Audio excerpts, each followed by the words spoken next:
Hey everyone, we got a fun new project for you. You know that we love lightsabers. Here's one we made a little while ago.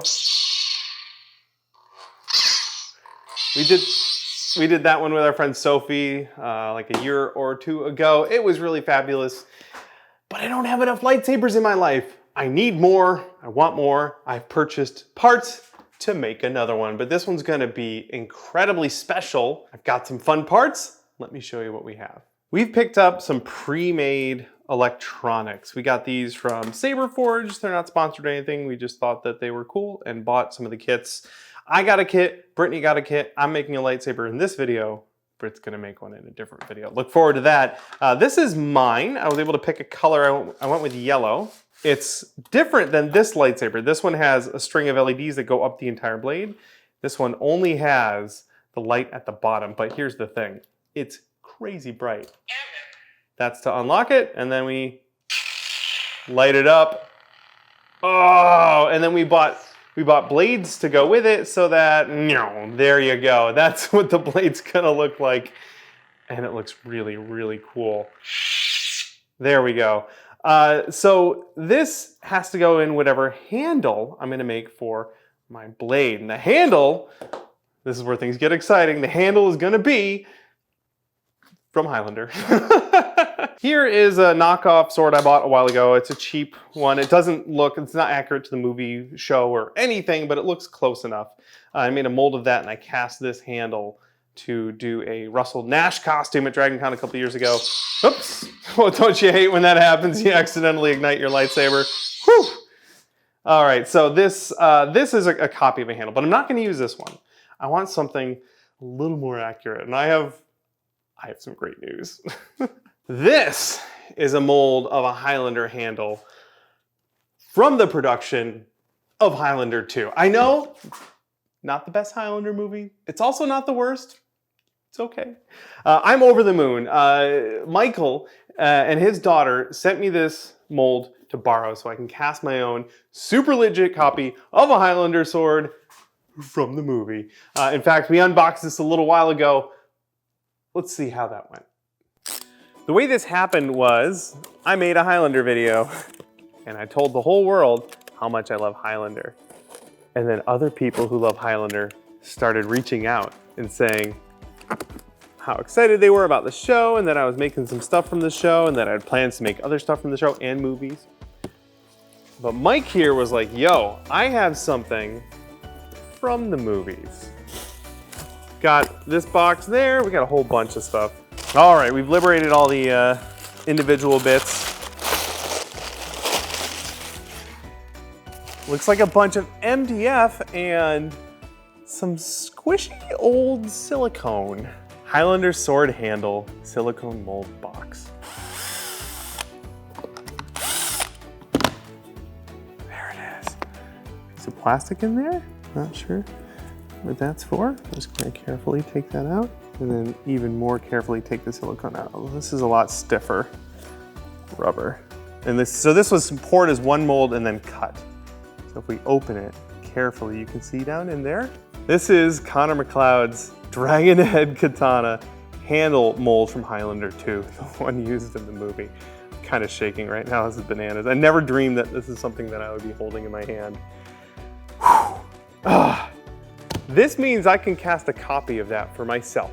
I have permission from Mike. I'm not sure how he got his paws on this, but he was kind enough to let me borrow it, and I can cast my own copy of the handle. This has been like Christmas 10 times over, so exciting, and I can't wait to make stuff. So yeah, obviously I'm wicked excited to cast this thing. I also got these metal parts that Michael sent. I also have another mold from Highlander 3. This is a mold of Kane's handle for the sword he used in Highlander 3. And I have resin. So the first thing I'm gonna do today is rotocast a hollow copy of this mold, hollow, so that hopefully we can figure out how to jam all of this stuff down in there. Let's crack out the resin and get started. You can see it was a one-part mold that got cut open. First things first is a little baby powder. This helps the resin get into all the fun details on there. Almost feels sacrilegious to be using this old mold, but Also feels amazing. Just coating every little bit in there with the baby powder, and then we get rid of the extra. And just to be sure, I'm gonna blow a little air in there, so we don't have clumps of baby powder in any of the little details. That looks really good. Yeah, oh, like a glove. Make sure everything looks like it's lined up in there. Yeah, it looks pretty great. A little shim, and then we screw the top on and we can pour. Ready to go. What resin are we going to use? That's a great question. I'm going with Smoothcast 320 for my resin, and we're going to slush cast this in there because this is slightly off-white. The white resins like 300 come out this white, and the off-white is more this color right there. And this is almost exactly the color that the Highlander Sword is supposed to look like. I imagine they want it to look like ivory or something like that. So that's the color we're going for, which means we won't have to paint the base color at all. We will weather it, like this was weathered, but we don't have to do the base paint, which is awesome. That's our resin. For the mold, I'm gonna make a little dam out of oil-based clay here to go around the opening so that while I'm rotocasting this, I don't have resin spilling everywhere and making a huge mess. Okay, I think that ought to help us out a little bit there. There's a little extra meat there to catch that resin before it all leaks out. I'm guessing on the amount right now. I think a total of 60 milliliters should be enough to coat the inside. We'll see how that goes after the first layer. Side A goes in, and then we mix, and we have pot life on this 3 minutes. Go, go, go. Scrape those sides. I'll pour it down each side so that I know that each side gets covered. At least a little bit. Okay, and now we do the work. And we just keep rotating it. I can even see down in there. Oops, there it goes. So yeah, that's what we're working with here. Okay, I need to focus. I'll be doing this for the next roughly 3 minutes. And I'm just keeping an eye on that opening there. Oops. I haven't rotocast anything in a while. Is it showing? The most important thing when you're rotocasting is just to keep everything moving. That way, no matter what, you won't end up with a big pool of stuff in one spot. So even if you don't get it to perfectly cover the layer you're working on, that's okay. So long as you just keep it moving and get a nice thin coat on the spots that you do cover. Time for layer 2. Mixing up the same amount. In you go.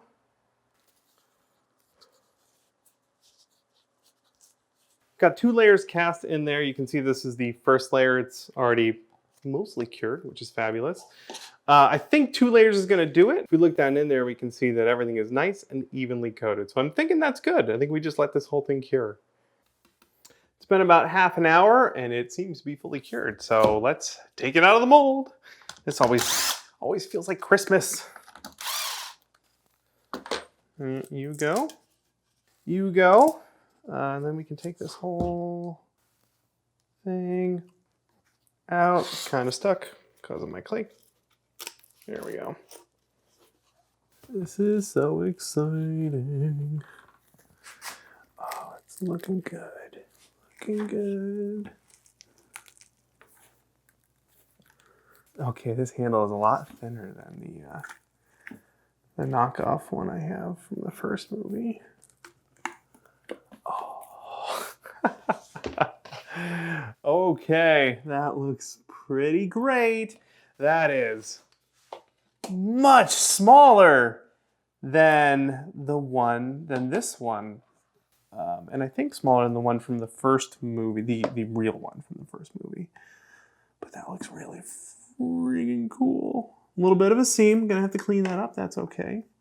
The difficulty is this is so thin, it's much thinner than I thought it was gonna be, and fitting all our electronics in there could be challenging, but I'm sure we can figure it out. Check it out, we can see where the light shines through some of the thinner spots. And if we look at the dragon head here, the bottom is pretty full. Despite my best efforts to rotocast that, I still got some accumulation down there, but that's okay. Here we go. I went and cleaned the end of this off, but it became very clear that things like this battery aren't gonna fit. No matter how hard I try, this big 18650 just will not fit. So I ordered a different battery. I've got this little fella here, 3.7 volts. I tested it, it works. And I've added a connector. So originally this was hardwired, but I went and added this connector specifically for this battery to my arrangement here. So I can unplug this if I have to. It's not permanent. And that little, tiny little battery, well, first of all, it fits. So that I got that going for me. And then also, oh yeah, it totally works. There we go. That is fairly sorted. I may have to do some other changing here. This big black piece of plastic here will go away, but it's just this little board and this speaker, and those will have to hide in here somewhere.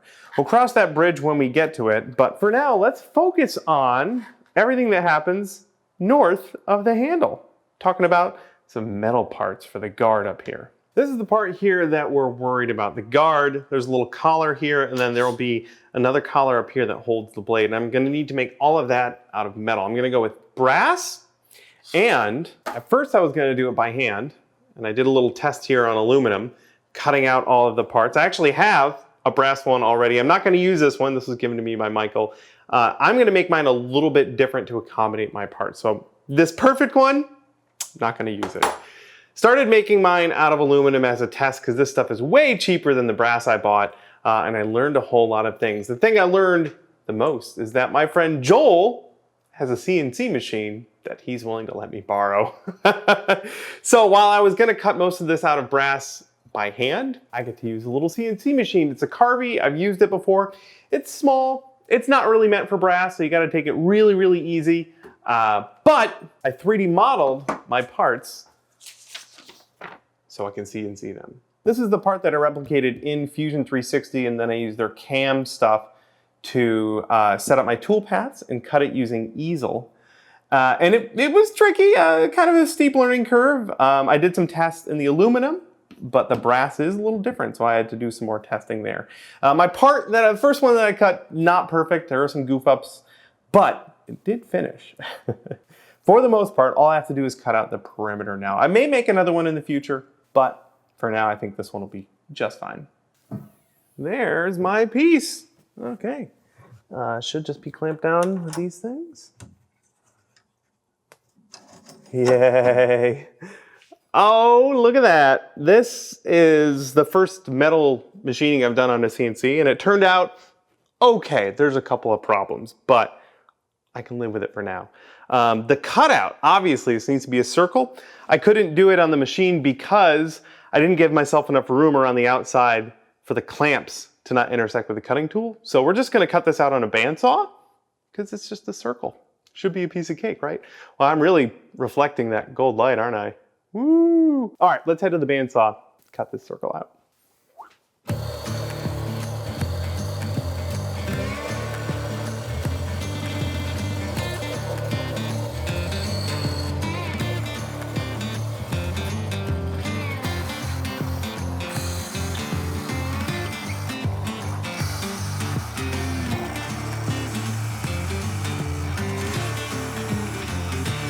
There it is. I think this is my very first finished piece of machined metal, of CNC'd metal. I've never quite done that before.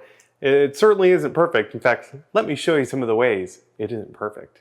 There's some spots, like right here, where you can see a little extra bit of cutting. And what happened was I was cutting that feature and it was too aggressive and it ended up bumping it out of alignment. And then it finished cutting all those parts out of alignment so that any operations I ran after that would not match. So you see how this is much further, let's say, to the top than this one is, because those features are all shifted. It'll be kind of hard to see at a quick glance, unless you're looking really closely. So I'm okay with it. We're gonna proceed forward with this one. I may try and cut another one out in the future, but this one's good enough for me. Next, we need to focus on this part right here. I'm gonna make that part out of this big chunk of brass. It's so heavy. I gotta put a hole in it for the light. That'll slide in that way.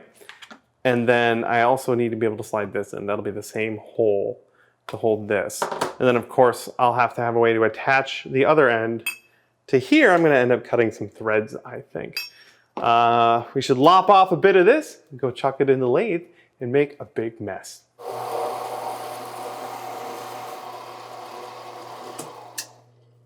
Ta-da!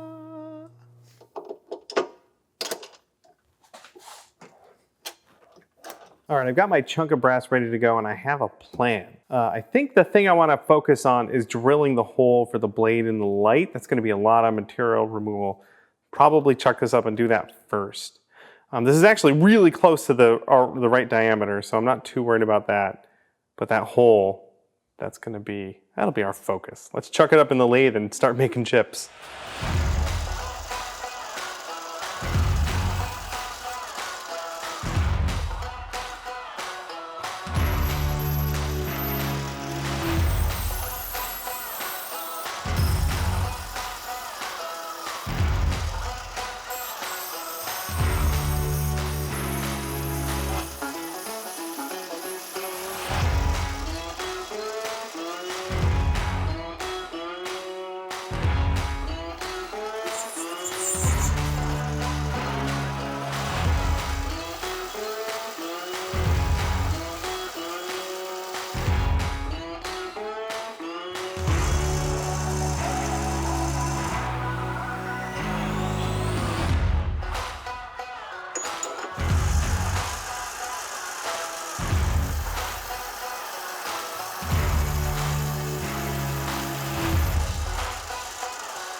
Here's the piece I just turned on the lathe. It's meant to be this collar part here, so it'll be like that. I designed a taper on it, but I wasn't feeling brave, and I didn't want to try and put a taper on that. I'm happy with it. This is the important part. I drilled a hole for this wire to go through. Oh, we got it. Okay, and then that slides in there, and that's where the light goes. And then the blade goes in like that. So that's what's gonna hold the blade. I'll probably put a set screw in, or I might be able to put a screw in the bottom to hold that light. But I think a set screw on this will be the best option unless there is a thread in here. Actually, a lot of this thread is covered in hot glue. I don't know if that thread is useful or not, but I might be able to thread that onto the light. I'll have to tinker with that. But before I do that, I really want to cut the threads on here so that this can screw in. So why don't we go do that next? All right, I got this thing started. It looks like it's pretty perpendicular. Just putting some oil on there. Looks good. Just making sure everything, I'm just so worried that it's like not gonna go in straight. Okay, well, we're committed. This is how it's going now. Hopefully the other part I just made fits in here perfectly. Seems like we're through. Yeah, fingers crossed. This is easily the biggest threading, tapping I've done. Here we go. Oh, it's snug. Oh yeah, that's pretty good. Why doesn't it want to go all the way down? It might not be perfectly straight, but it looks pretty good. I also need to clean up everything. I also noticed that I overestimated the diameter on this, so these parts are showing, which is not what I wanted, but that's how it is now.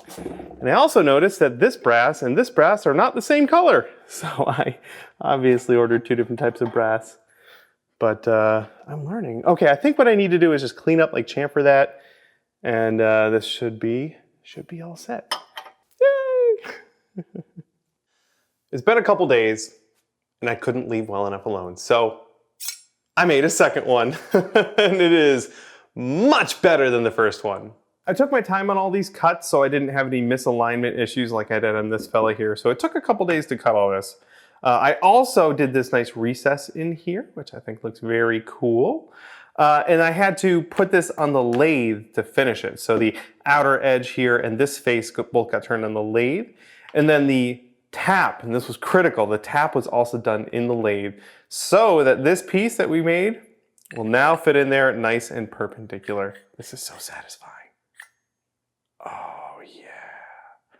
There's a little gap. I'm gonna have to cover that with a little collar of some kind. I'll figure that out. But this piece right here, it took a couple tries and I learned a lot, but I am super happy with how this turned out. Just a little bit nicer than this one. Well, a lot nicer, I think. Next part, the light and the blade go in there, but on the other side, there's a little collar, and I'm gonna make that out of another piece of brass, but I've got a problem. The collar is shaped like that, and this stock material isn't wide enough to cover all that. So here's the plan. I'm gonna heat this up a lot and put it in a press and squish it, and hopefully that gets the sides to bulge out a little bit, and therefore giving me enough material that I can work to cut this shape out. So why don't we head outside and give that a shot? Okay, here's the plan. Got my metal, got gloves, got my torch here, and we're working on this concrete. And I have my press all set up. I've already done a practice run, so I should just have to heat this up and put it in there. So let's give it a go. No idea how long it's gonna take to heat this up.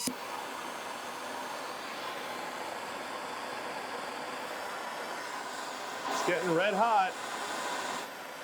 All right, that's really hot. Here we go. All right. Squish, squish. That's not nearly squishing as much as I want it to. And it seems like it's cooled off already.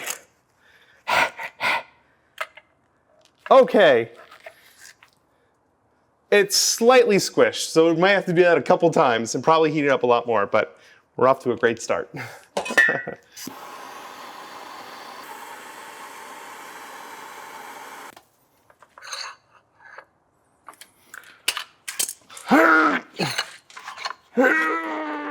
Yow, that's hot.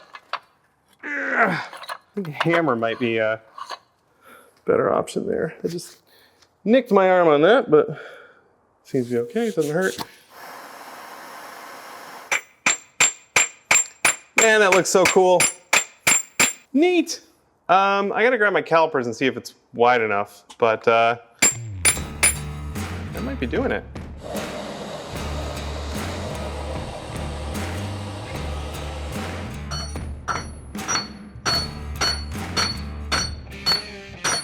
So here's what this used to look like, and now that piece is flattened, and it might be big enough. It might be. I'm realizing now that instead, if I had cut a chunk like this and kind of made this into just a rectangular bar, that would have given me a lot more material, but I'm pretty close here. So I'm gonna clean it up a little bit, see if it's good enough, and if it is, then we'll start finishing it. Let's go to the belt sander. Yeah.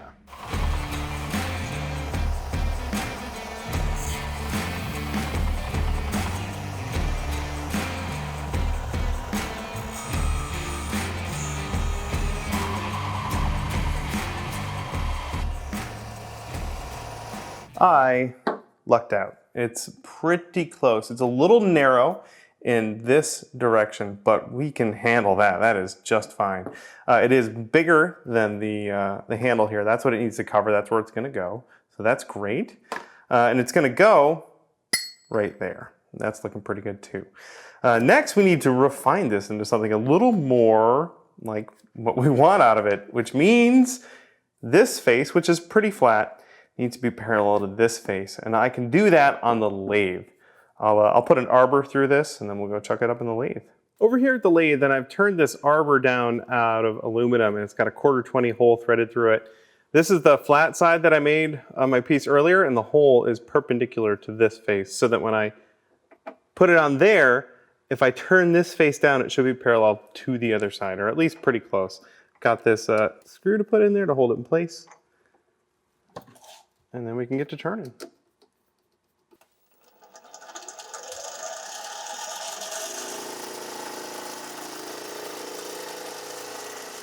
I just did the first pass and you can see it just started to take a little bit off over here, and I'll just keep doing that until the whole thing is smooth and I get it to the thickness that I want.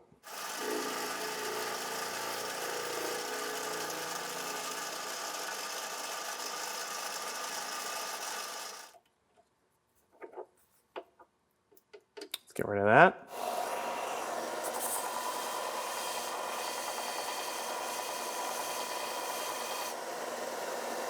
Here's our piece, and we need to start, well, we have to cut out the outside to make this shape, but I also need to cut out the inside. We need room in there for stuff. And a couple of drilled holes there for these threaded rods. Got them right here. This is what's gonna attach this to the handle eventually. That'll go in there somehow, glued in place like that. So, Super 77.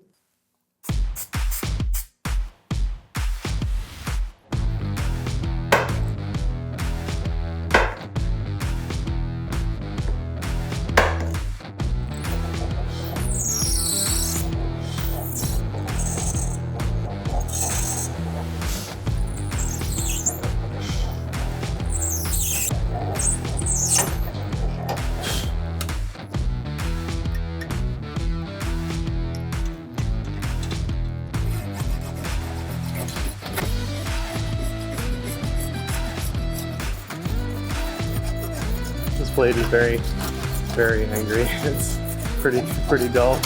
Hey, look at that. All right.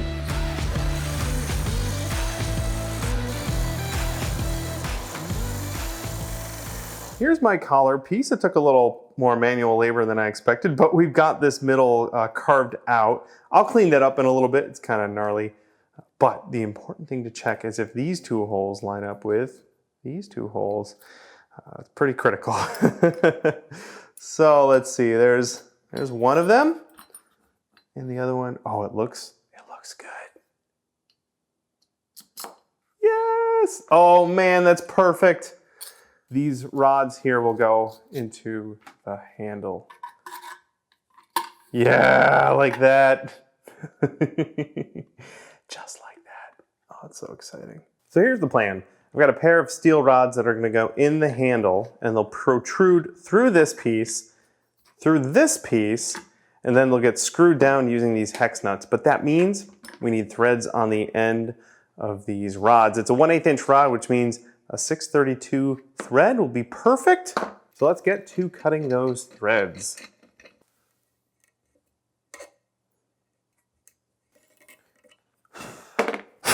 We don't need a ton of thread on there, just enough to get a nut on.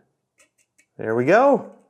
That's perfect. I can clean that up and do the other one. Up next, these rods need to be a little shorter so that they'll fit in the handle. And these mini bolt cutters I have are awesome for this exact application. Ready? 1/8 inch steel rod? No problem. Another one?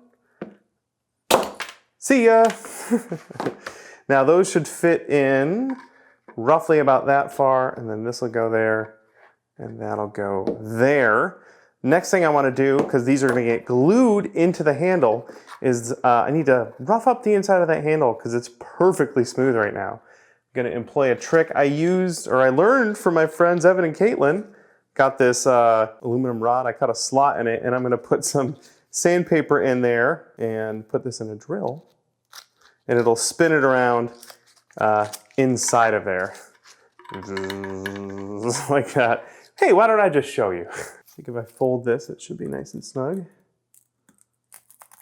There we go. We have a nice little sort of flappy sandy thing there. And we'll just, I guess, kind of curl that up, and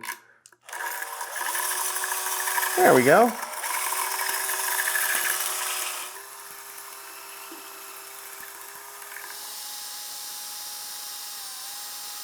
Okay, let's go nice and flush in there. I'll have to modify those nuts so I can turn them from the outside, but that's a problem for later.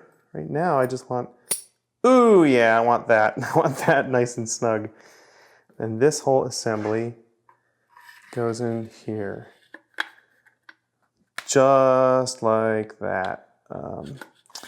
These are pulling in a little bit, and I want to pre-bend them. I don't want them flexing when I glue it. And I could probably even just do it by hand until it sort of fits without pinching. It's pretty good. I use the belt sander to flatten 2 sides of this nut, and now it'll go on there. And then I can use these needle nose pliers to tighten them while they are in place. So now it's safe for me to go and glue these in place. I'm using this super fast epoxy. This is just going to hold the pins for a little bit before I go back in with some plumber's epoxy to really hold it in place. I love this stuff because it's so fast. All right, this is only going on one side.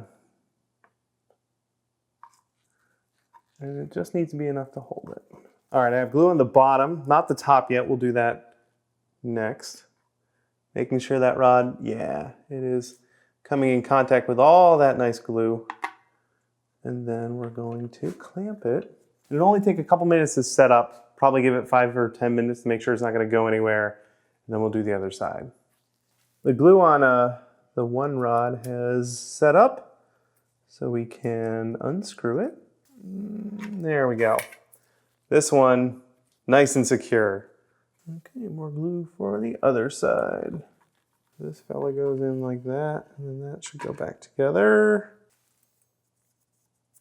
Looks pretty good.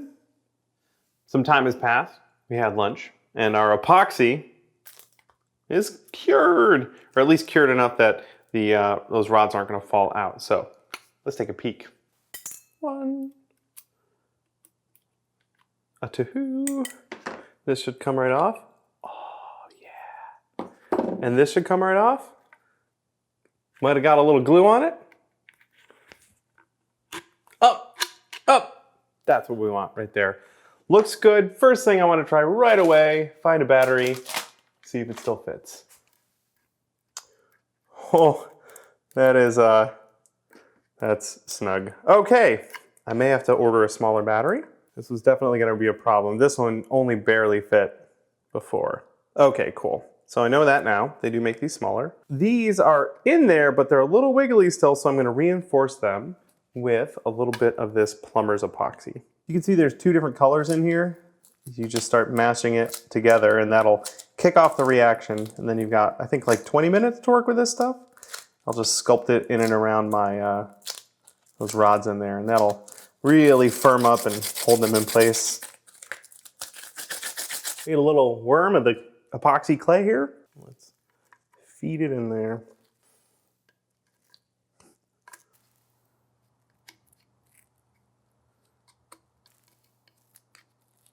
About, I don't know, 20 minutes later, and our epoxy putty is all cured.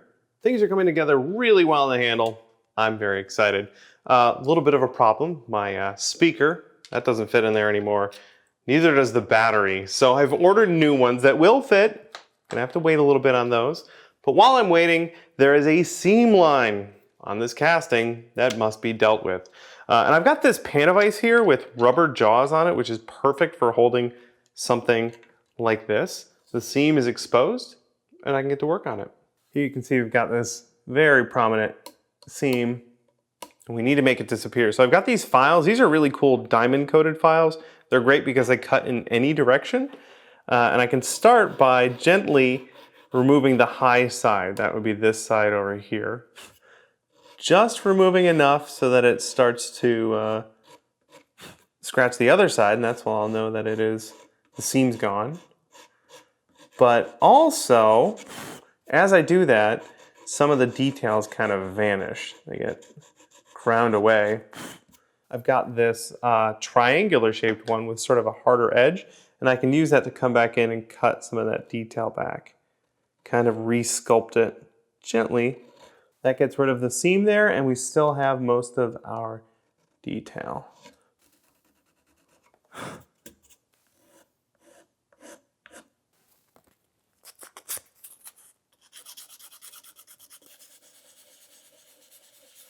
Got the seam all taken care of. Now just a little bit of polishing. I did sand it to 800 grit, but I've got some plastic polish here to sort of really add a bit of a shine to it. This is the same stuff you would use to refresh the headlights on your car. And it's basically just an abrasive, so I'm just technically doing more sanding. Just a really high grit to get it to a nice polish. And I'll do this all over the entire handle because I want it to have a nice shine, especially like on all the high spots where, you know, the grip over hundreds or thousands of years would wear it down and make it nice and shiny. That is the handle sorted for now until we attach everything. I will want to weather this, but let's do that last. Let's solve another issue that we have. So the guard here, this collar screws into it, and due to my poor planning, these little slots where the screws go, those are exposed. So I'm going to cut out a little ring, basically a washer, out of another thin sheet of brass, about 1/16 of an inch or 1 millimeter. And that'll go between these and hide that. So let's head over to the shop and cut that out. Step bit in the old drill press here. That's great for cutting holes in thin material. Let's give it a shot.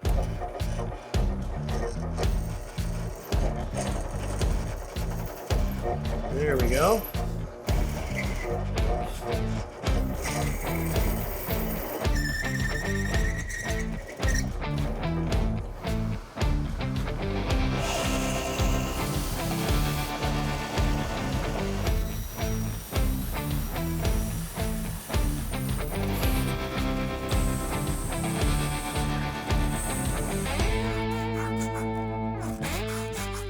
There we go, I've made a fancy washer.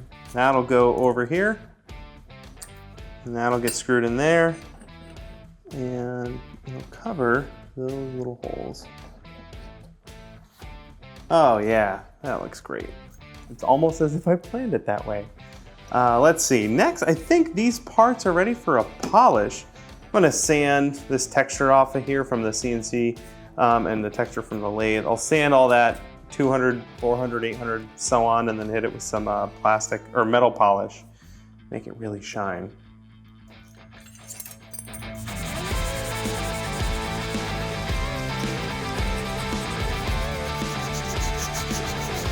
All my pieces here have been sanded to a 400 grit, so now they're ready for a little mechanical polishing.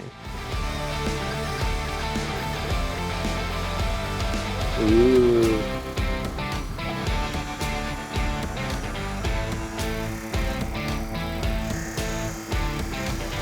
Getting the polish clean off of there. Oh, it's so shiny, Britt. I love it. I've never made something so shiny. Ooh. Look at how shiny all the parts are. I'm so excited. I just now realized, of course, that I have to drill a hole in this to put a set screw to retain my blade. And I may have to polish again after I do that drilling, but that's fine. So let's do that actually. We'll have to set up where this hole is gonna go. I'd say about right there. And we'll have to do some drilling and tapping. To clamp this, I'm using these plastic jaws here with a V groove in them that holds a cylinder perfectly in place. There we go, nice and clamped so that I can take this to the drill press.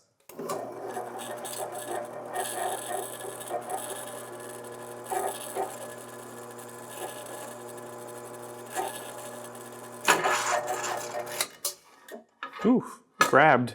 Got my M5 tap.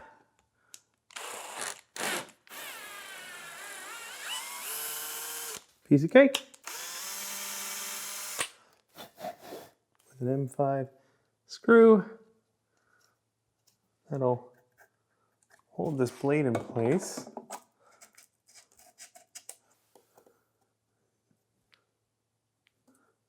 Yeah, that works perfectly. I'll maybe grind that down so it's not proud, but that worked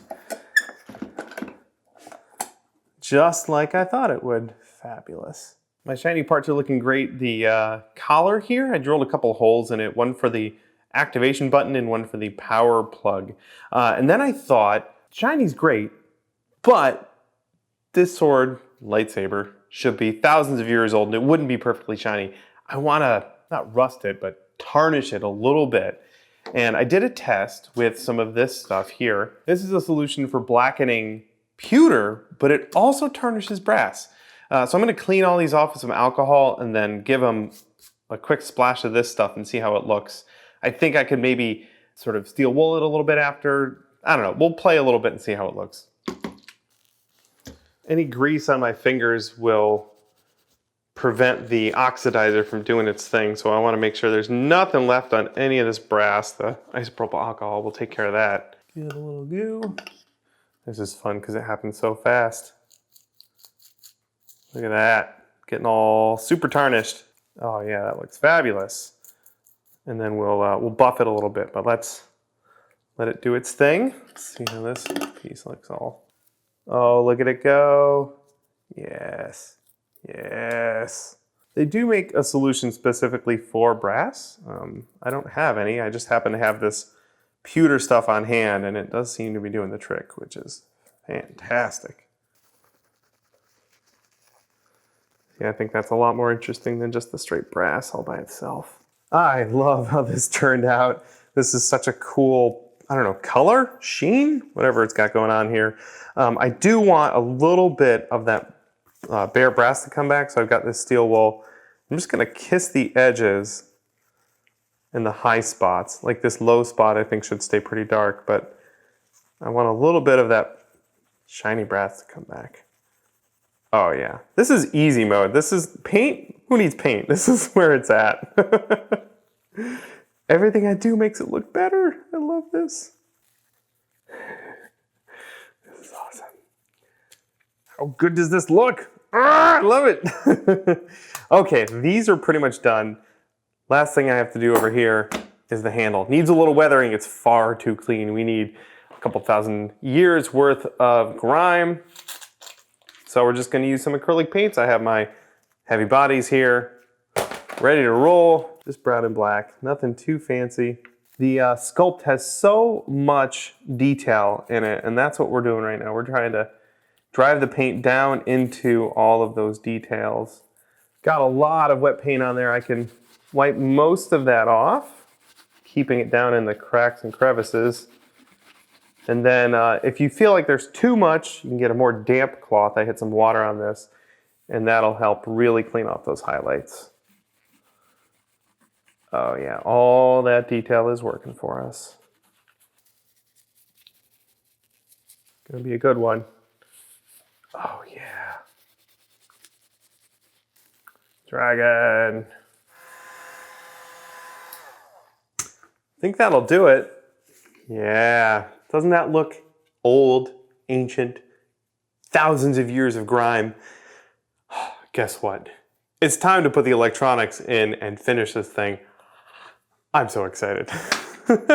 Here's my electronics kit that I purchased as a whole thing from SaberForge. You can go and just buy the components. I probably should have done that instead of paying for the whole kit because I've replaced some parts. For example, much smaller speaker so that it'll actually fit in here. I've also swapped out the switch for a much smaller switch that'll fit in this little part. And a very tiny little LiPo battery. It's not gonna last very long, but it'll fit in here. And the battery that came with this certainly did not. Next thing I need to do is put the activation button and the recharge plug into here. And that's what these holes are for. Okay, this power plug needs to get snugged in there and lined up with that hole. That way this plug can fit in there. Brilliant. To hold that in place, we're gonna go super high tech with hot glue. This is a semi-temporary bond. I could probably rip that out of there if I had to. Now the little activator switch. Oh yeah, and that's gonna get the same hot glue treatment. All right, I've got the bits all stuffed in there. This is to connect the light. And then all of this needs to go in there, starting with the speaker.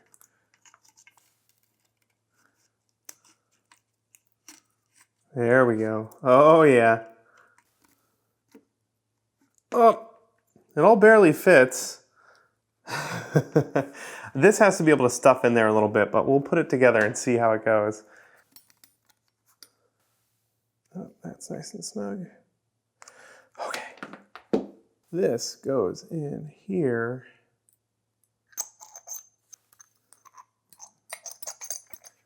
This will close. I don't know if the wires are going to give me enough room here, but we'll find out. That looks good. All right, last part here. Let's get our little set screw. The blade should push that down and in there. And we tighten this down. That's it, Britt. Let's see if it wants to turn on still. That's a good sign. Let's hit the button.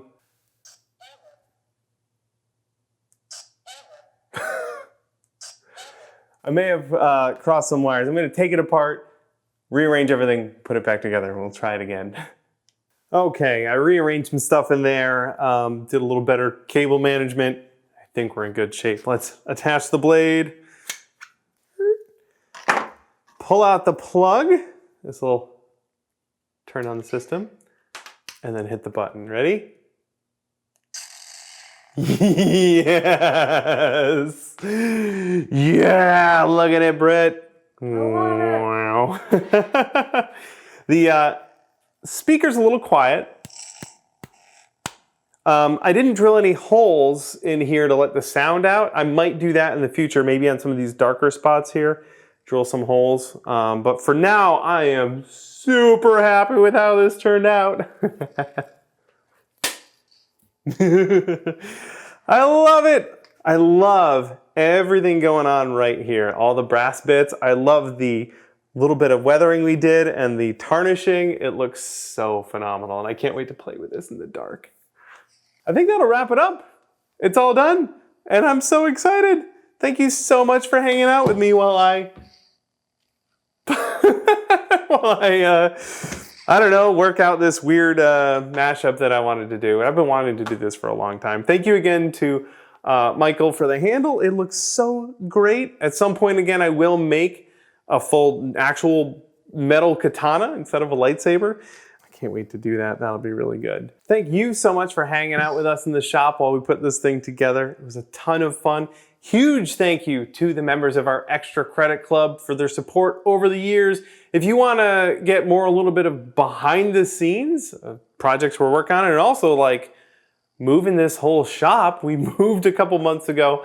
We've done vlogs every week for our Extra Credit members. So you can jump in. There's a link down in the description where you can support us either on Patreon or right here on YouTube and get access to all of those videos. Thank you again. You guys are amazing. That'll wrap it up, gang. I can't wait to make something awesome for you in the future. Look forward to that. Happy crafting.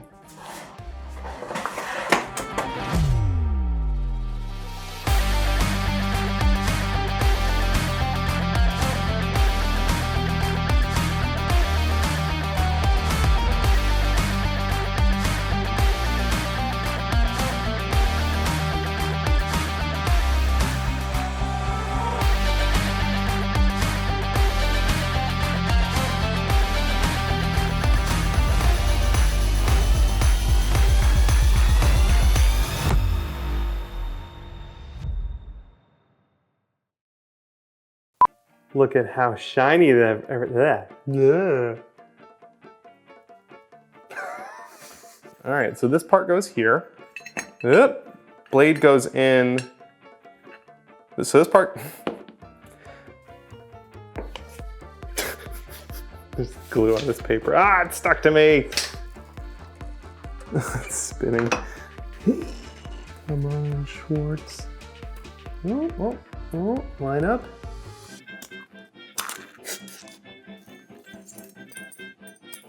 Yeah.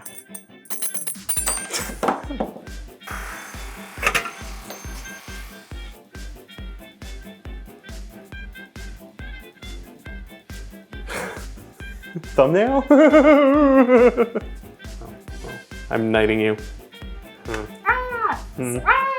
You are now a Jedi Knight. Spin it up. Spin it. Spin it. Oh yeah. Tailspin. Oh yeah. Tailspin. It's gonna be worth it. It's gonna be worth it. It's gonna be worth it. All this work, it's definitely going to be worth it.